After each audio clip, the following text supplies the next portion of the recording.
आली लिंक सुरू करू.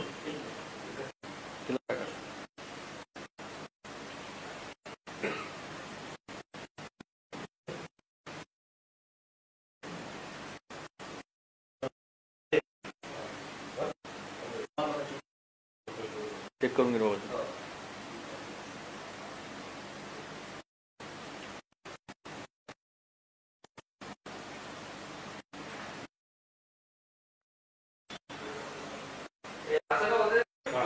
लिंक होत आहे लाईटिंग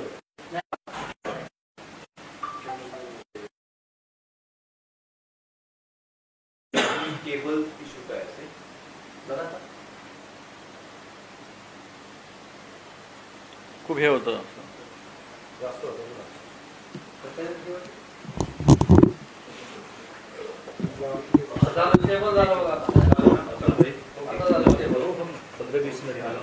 हाँ ठीक है तो प्रेस कर लो.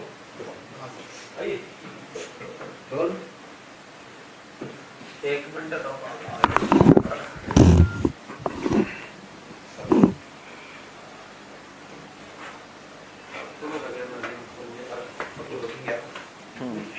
पहिल्या स्टेटमेंटपासूनच मी सुरू होतोय.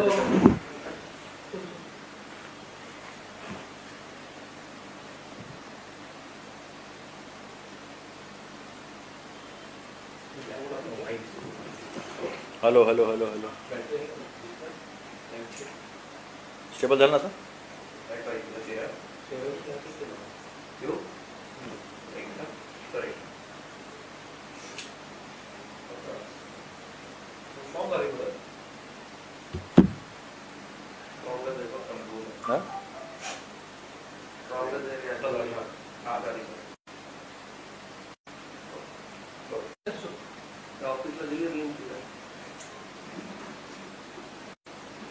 आज निर्मला सीतारामन यांनी त्यांचा शेवटला राष्ट्रीय जुमला संकल्प मांडलेला आहे.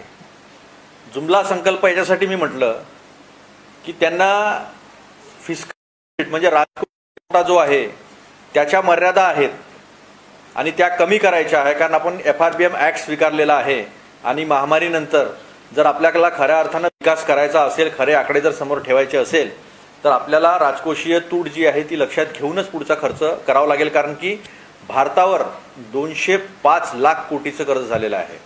ते आपल्या एकूण सकल उत्पन्नाच्या म्हणजे GDPच्या बरोबरीत आहे आणि त्या संदर्भातली एक धोक्याची घंटा IMFने आपल्याला ऐकवलेली आहे.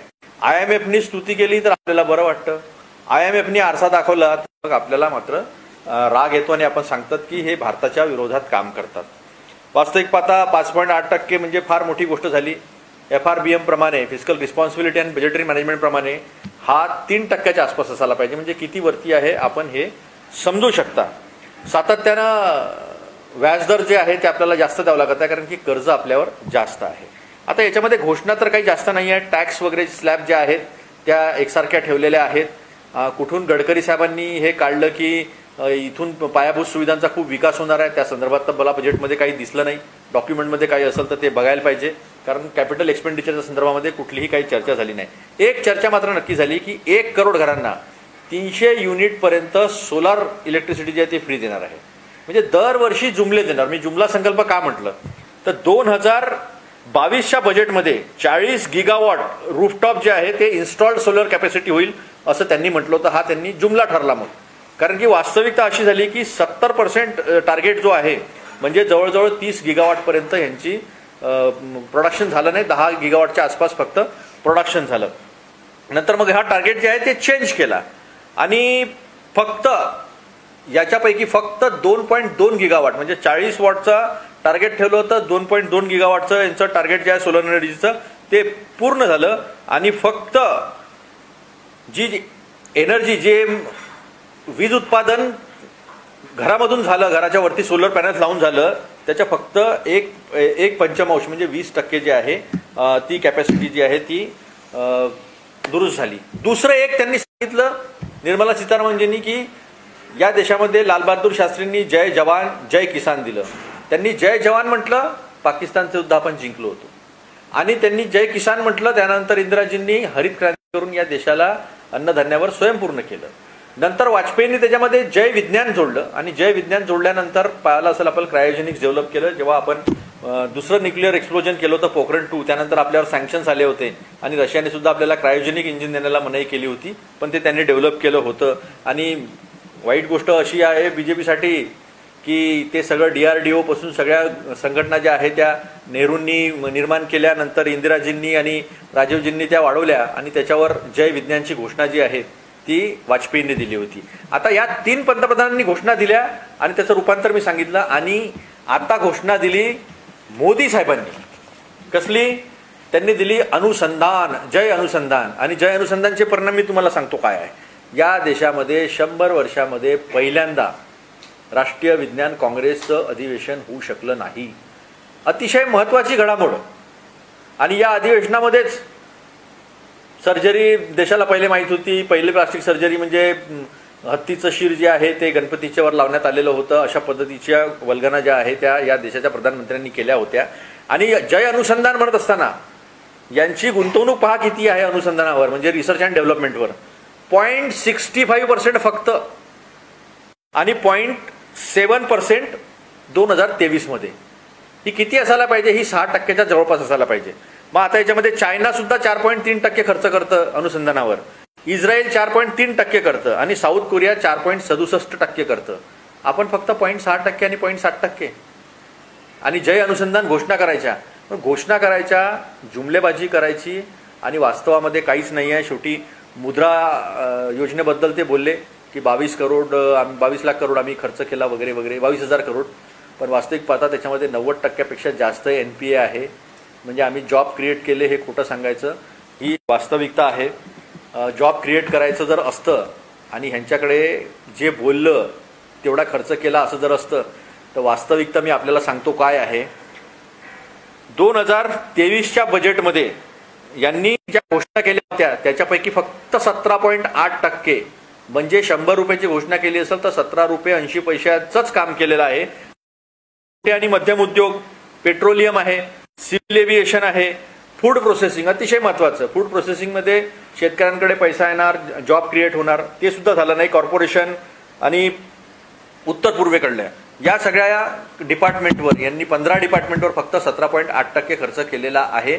तर ही वास्तविकता आहे, ही वस्तुस्थिती आहे स्टार्टअपच्या संदर्भामध्ये. कारण आता हे बोललेत देवेंद्र फडणवीसजी 1 लाख लोकांना रोजगार निर्माण होणार आहे, स्टार्टअप्स आहे, सिटअप्स आहे, स्टँडअप्स आहे, अशा अनेक वल्गना केल्या. पण मी आपल्याला सांगतो की बीजेपीनी 2019च्या बजेटमध्ये 20,000 कोटीचा सीड फंड हा स्टार्टअपसाठी सांगितलेला होता. वास्तविक पाहता 4 वर्षामध्ये त्यांनी फक्त 525.27 करोड रुपये जे आहे ते त्याला खर्च केलेले आहे. आणि हा राज्यसभेमध्ये 23 मध्ये विचारलेल्या प्रश्नाला दिलेलं उत्तर आहे. हे आमचा आकडा नाही. एक गोष्ट मात्र खरं आहे की मागच्या कोविड नंतर 1 लाख लोकांनी आपले जॉब जे आहे स्टार्टअप्समध्ये गमावलेले आहे, किंवा स्टार्टअप्सनी 1 लाख जॉब्स जे आहे ते संपवलेले आहे. त्यामुळे 5 वर्षामध्ये यांनी स्टार्टअपची काय अवस्था केली या एकदम स्पष्टपणे जे आहे ते समोर आलेले आहे. मोदींनी 97.5% बेनिफिट जे आहे टॅक्स बेनिफिट्स हे स्टार्टअप्सला पोहोचवलेले नाही. ही वस्तुस्थिती आहे. फक्त 2,975 रेकग्नाइज स्टार्टअप्स जे आहे त्यांना टॅक्स हॉलिडेज जे आहे, म्हणजे 3 वर्षापर्यंत 4 वर्षापर्यंत जी काही सूट बजेटमध्ये दिली होती की इतके वर्ष तुम्हाला सुरुवातीला कुठल्याही पद्धतीचा टॅक्स लागणार नाही, फक्त हे 2,975 स्टार्टअपलाच देण्यात आलेला आहे. ही सगळी माहिती राज्यसभेमध्ये जेव्हा प्रश्न टाकून माहिती घेण्यात आली तेव्हा सरकारने दिलेली माहिती आहे. त्यामुळे मोठ्या मोठ्या घोषणा करणे, मोठ्या मोठ्या वल्गना करणे आणि प्रत्यक्षामध्ये उतरणे याच्यामधलं अंतर जे आहे त्याला आम्ही नाव जुमला दिलेलं आहे. आतापर्यंतचे हा 10वा जुमला संकल्प होता. आता याच्या पुढे लोक यांना सत्तेमध्ये येऊ देणार नाही. यांच्या जुमलेबाजीचं हे शेवटलं बजेट होतं. याच्यानंतर यांना ही संधी भेटणार नाही. अनएम्प्लॉयमेंटच्या संदर्भामध्ये शेवटला मी एक आकडा सांगतो आपल्याला, आणि तो आकडा असा आहे की 20 ते 24 वर्ष वयातील युवकांची अनएम्प्लॉयमेंट, बेरोजगारी ही 45% सर्वात जास्त आहे. सर्वात जास्त कर्ज सर्वात जास्त आपण व्याज देतो, सर्वात जास्त बेरोजगारी, लोकांची खरेदी क्षमता काहीच नाही, महागाई वाढलेली आहे आणि या सगळ्या गोष्टींना ॲड्रेस करणारं असं या लेखानुदानामध्ये काही नव्हतं. लेखानुदानामध्ये फक्त खर्च घ्यायचा असतो, कारण की पुढचं इलेक्शन आलं की जो जिंकेल, जे सत्तेत येईल त्यांना ते पूर्ण बजेट मांडण्याचा अधिकार असतो. पण यांनी 2019मध्ये जी लिबर्टी घेतली होती, 2019मध्ये पियुष गोयलांनी अरुण जेटलीजी त्यावेळेस वित्तमंत्री होते, पण त्यांची तब्येत खराब असल्यामुळे ते बाहेर असल्यामुळे ते बजेट जे आहे ते पियुष गोयलांनी वाचलं होतं आणि त्यांनी जवळजवळ 5-6 घोषणा केल्या होत्या. कदाचित त्यावेळेस थोडीफार फिस्कल स्पेस राहिली असेल, थोडाफार पैसा असेल. आता मात्र निर्मला सीतारामन यांनी टाळलं आहे, निबंध वाचलेला आहे आणि ह्या निबंधातून या देशाला काहीही मिळालं नाही, मध्यम वर्गाला काही मिळालं नाही, टॅक्स हॉलिडेज काही नाही, टॅक्सच्या स्लॅब्समध्ये काही लोकांना वाढ करून मिळालेली नाही आहे. म्हणजे जाता जाता सुद्धा केवळ वाचन आणि जुमलेबाजी याच्यापेक्षा दुसरं याच्यातून काहीही भेटलेलं नाही. धन्यवाद. याचबरोबर ईडीच्या कारवाया ज्या आहेत त्या पाहायला मिळतात आहे, झारखंड असेल, बाकी ठिकाणी असेल, रोहित पवारांचा विषय. नाही, मला एक गोष्ट याच्यामध्ये मांडायची आहे की माझी जी माहिती घेतली मी रोहित पवारांच्या संदर्भामध्ये, तर ह्या माहितीमध्ये मला असं कळलं की ज्या साखर कारखान्यांच्या खरेदीच्या संदर्भामध्ये हे आरोप झालेले आहेत, तसेच आणि त्याचपेक्षा कमी किमतीमध्ये 3 साखर कारखाने नितीन गडकरींनी पण घेतले आहे. त्यांना काही ईडीची नोटीस जात नाही. रोहित पवारांनाच काय येते? जरंडेश्वरमध्ये पहिल्यांदा अजित पवारांना नोटीस येते, नंतर अजित पवारांचं नाव कुठंच सापडत नाही. म्हणजे लोकांवर आरोप करायचे विरोधी पक्षातल्या, सगळ्या तपास यंत्रणांचा वापर करायचा आणि मग ते बीजेपीमध्ये आले की सगळं शांत बसायचं, हेच आहे. तसंच हेमंत सोरेनच्या संदर्भामध्ये आहे. हेमंत सोरेनांवर जो 7.5 एकर जमिनीचा जो आरोप आहे, तो आरोप इतका म्हणजे वाईट आहे की ती आदिवासीची जमीन आहे, ती आदिवासीला सुद्धा विकू शकत नाही. म्हणजे महाराष्ट्रामध्ये आदिवासीला विकू शकतो, आदिवासीला विकू शकत नाही. ती भुईहरी त्याचं क्लासिफिकेशन आहे. भुईहरी जमीन ही आदिवासीला विकू शकत नाही, त्याचं ट्रान्सफर होऊ शकत नाही, त्याच्यावर हेमंत सोरेनचं नाव नाही, हेमंत सोरेननी ती जमीन विकत घेतल्याचं काही हे नाही आहे. तरी पण त्यांना अरेस्ट केलं जाते, ईडी पुन्हा त्यांना एन्क्वायरी करते. या सगळ्या गोष्टी ज्या आहेत ते विरोधी पक्ष संपवायचा, लोकशाही संपवायची आणि हुकुमशाही लादायची अशा पद्धतीची व्यवस्था जी आहे ती या देशामध्ये आलेली आहे. आम्ही लढाई करायला तयार आहोत आणि ताकदीने आम्ही लढाई याच्या संदर्भात लढणार आहोत. सर, एक दुसरा विषय सध्या चर्चेत आहे, तो म्हणजे महाविकास आघाडीतील एका पक्षामधून छत्रपती संभाजी राजे यांना कोल्हापूरची लोकसभेची जागा देण्याचे जवळपास महाविकास आघाडीमध्ये निश्चित झालेलं आहे. त्या संदर्भात काय माहिती, कुठल्या पक्षाचे प्रवेश करणारे खतूर मौर्यचं नाव चर्चेत आहे? नाही, अजूनपर्यंत तरी असली कुठली माहिती नाही आहे. सीट वाटपाच्या संदर्भामध्ये चर्चा सुरू आहे. 2 फरवरीला बैठक आहे. 2 फरवरीला स्वतः प्रकाश आंबेडकर साहेब त्यात सामील होणार आहे. याच्यामध्ये वंचित बहुजन आघाडी सामील झालेली आहे, करून घेतलेली आहे महाविकास आघाडीमध्ये. त्यामुळे आता पुढची वाटचाल जी आहे ती 2 फरवरीनंतर आपल्याला स्पष्टपणे समोर येईल. आणि त्या संदर्भामध्ये काँग्रेस पक्षाचे नाना पटोले साहेब असतील, आमचे विधिमंडळ नेते सन्मान्य बाळासाहेब थोरात असतील, माजी मुख्यमंत्री अशोक चव्हाण साहेब असतील, हे काँग्रेसच्या वतीने चर्चा करतात आहेत. तर त्यावेळेस ही माहिती जी आहे ती स्पष्टपणे आपल्या समोर येईल. अजून कोण लढेल याची कुठलीही चर्चा नाही. कोण किती सीट आणि कुठल्या लढतील या संदर्भातल्या चर्चा सुरू आहे. लवकरच जे आहेत ते आमचे हे 3 नेते जे आहेत काँग्रेसचे ते आपल्याला कळवतील.